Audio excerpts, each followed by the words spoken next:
So, this is my review of the movie Black Adam. Full review. So, if you don't want anything spoiled, cut the video off, move on. I'm about to get into everything that there is about the movie. Okay, so here we go. That's my impression of Heath Ledger's Joker. Bad, right? I put no feeling into that at all. Okay, so the movie starts out the first 15 to 20 minutes. It's a lot of exposition. It's really a good story. It's a good base to understand why Black Adam is such an angry character. He's basically a slave, and I'll review it as I remember it. Right? I don't want to give too much stuff in the beginning, but well, I'll go ahead and say it. Right? I'll go ahead and say it because this is a spoiler-free video. I'm sorry, this is a spoiler video. My bad. Um, so the first Black Adam ends up being Black Adam's son. And his dad is going to die. And so his son gives up the power that he has to his son. He transfers it. I'm sorry, the son transfers it to his father. Duh, I can't talk. Doo-doo-doo. Anyway, and when he transfers the power to him, he eradicates all the slave people, everybody, all the slave owners and everything. I guess he overpowers in that moment through his anger, and he ends up destroying just so much stuff. The gods take the power back from Black Adam, and they imprison him. Okay, so that's that, right? So the beginning of the movie starts out where this team with the pretty lady, I don't know her name. I think her name's Adriana in the movie. I think her name is Sasha. I could be wrong, 100% wrong. But I think her name in the movie is Adriana. I could be wrong about that too. But she's basically the only girl in the movie. I mean, there's a couple of others, but she's the main character. Beautiful. Ooh, you don't want to miss it. If you're a man, you might want to just go see the movie just for her. Anyway, worth it. Anyway, her and her team go in there and they release Black Adam. They say the words, and my Siri just came back on again. I don't understand why she does that. Just when it randomly does it, it's amazing. I could do a video on Siri, I swear to God.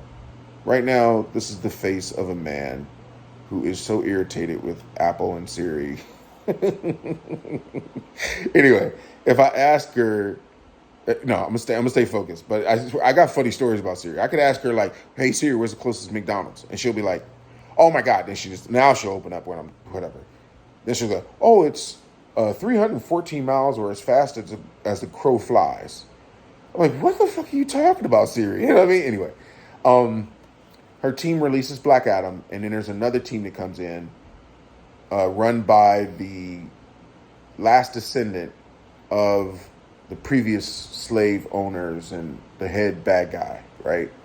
But he's in her team, and he's like undercover. So his team comes in and holds him up, and he's playing a role like he doesn't know what's going on, who these people are, but it's his people. And Black Adam comes out and just annihilates everybody. I mean, it's one of the best scenes. And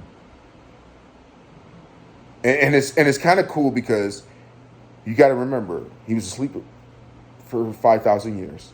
He wakes up in a different world. Everything he remembered and knew is gone. And so to him, he's just like, what is this? Like he doesn't know his city.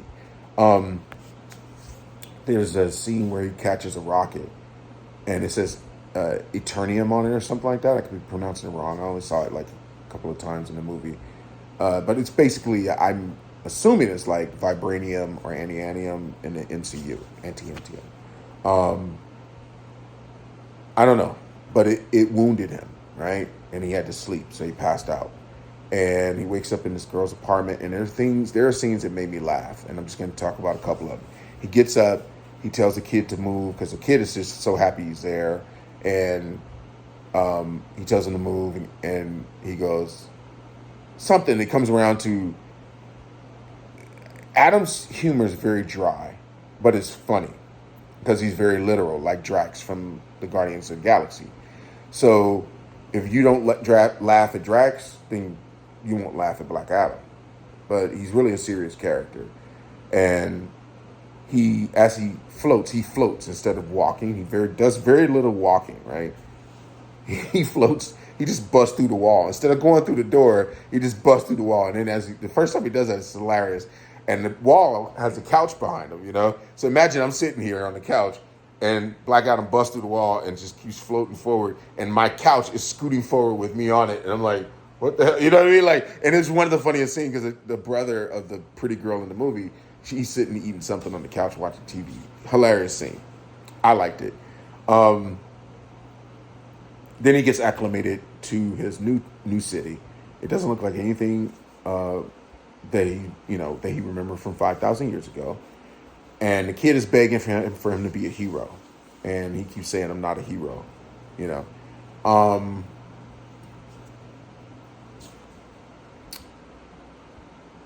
Now, what I really want to talk about is the JSA, right? There were 4 new characters. I thought they were amazing. Dr. Fate was really good. I'm not a fan of Pierce Brosnan as an actor, but he was phenomenal in that role. I thought it just fit him really well. And Hawkman, I feel like he stole the movie. He was so fucking good. I don't even know the guy's name. Like, damn, I should have looked up his name. I think Hodges or Aiden Hodges. I'm mutilating the guy's name. It's something. I think it starts with an A, his first name, and I think maybe his last name starts with an H. But anyway, in real life, right? But he was really good. Hawkman is a great character. I wasn't really excited to see Hawkman, but the way the DCEU pulled it off, 2 thumbs up, man. 2 fucking thumbs up. I knew who he was, and I was loving this dude by the end. You know what I'm saying? I like his attitude, I'll say. And one thing, there's a couple of scenes I did like between Black Adam and Hawkman. Hawkman is the type of guy that fight first, ask questions later. And then Black Adam is like, if you get in my way, I'll move you or I'll kill you. Simple as that. Like, he's no nonsense. So when you see 2 forces like that come together in a movie, it's amazing. And I feel like everybody in the movie got their time to shine. Like, usually when you see a superhero movie, Black Adam is one of those guys that he is, Dwayne Johnson could have had an ego and be like, this is my movie and it's about me. And he could have been like throwing around everybody and this and that, blah, blah, blah. And he could have been that guy. But he wasn't. He gave everybody their time to shine in the movie. And I thought it was well done. So if I wasn't holding my phone, I'd give you a clap and say kudos to you, Dwayne. Like, that was amazing. He put a little focus on Atom Smasher and Cyclone, right? But more so, because they're the younger members of the JSA, more so you had Dr. Fate and Hawkman as the veterans of the team. And it was a small team, but the first fight that they had when they arrived there in Klondike, I may be mutilating these words too. I think it's Klondike, but anyway, you know what I'm talking about. Where the movie took place, motherfucker. Anyway, where that actually took place, I thought it was really a good fight. It was entertaining. There was a lot of original powers we hadn't seen before. For any of you MCU fans who want to say Dr. Fate is Doctor Strange and Atom Smasher is Ant-Man and Cyclone is Storm and all that stuff, well, I know for a fact because I looked it up earlier today.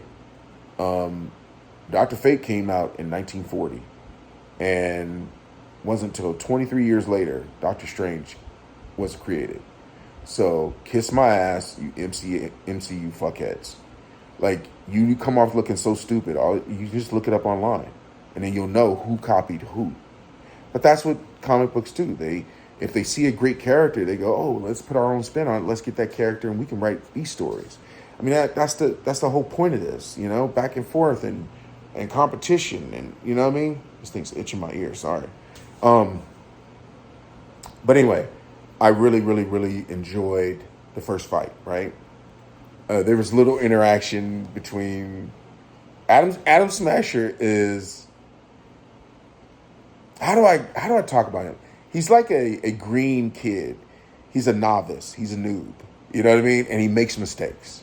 And it's one of the funniest things because Hawkman has no patience for that. And he in the one line he keeps repeating to him, he goes, "After this, me and you, Adam." You know what I mean? Like he's like, "I'm gonna take you to town. I'm tired of your fuck ups." You know what I mean? And it brings levity and it brings humor to a very serious movie. I mean, the movie is basically about a whole country being enslaved and being treated horribly, and you know, outsiders coming in to invade their land and taking their resources and treating them like shit. I mean, it's an amazingly serious premise for a action superhero movie. But I think it was super well done.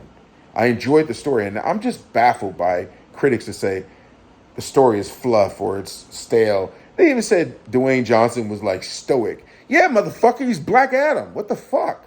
I mean, I couldn't believe that. I was like, do you know who Black Adam is? For you to say he's stoic? He ain't fucking the Flash. He's not like, I don't know, he's not Jubilee. That's not his personality. So why are you criticizing the man for embodying a very stoic, serious, focused anti-hero? I don't get it. I think MCU fans just love to shit on DC no matter what you do. And I'll give you a perfect example, right? I have a class and I participate a lot in it, right? And in it, I've been praised for my participation, blah, blah, blah, blah, blah. The teacher, because she's inept and just doesn't have it up here, she wants to be me. She wants to be respected like I am in the class. But she doesn't have the personality, nor does she have the brain. Sweet lady, beautiful woman, nice lady, right?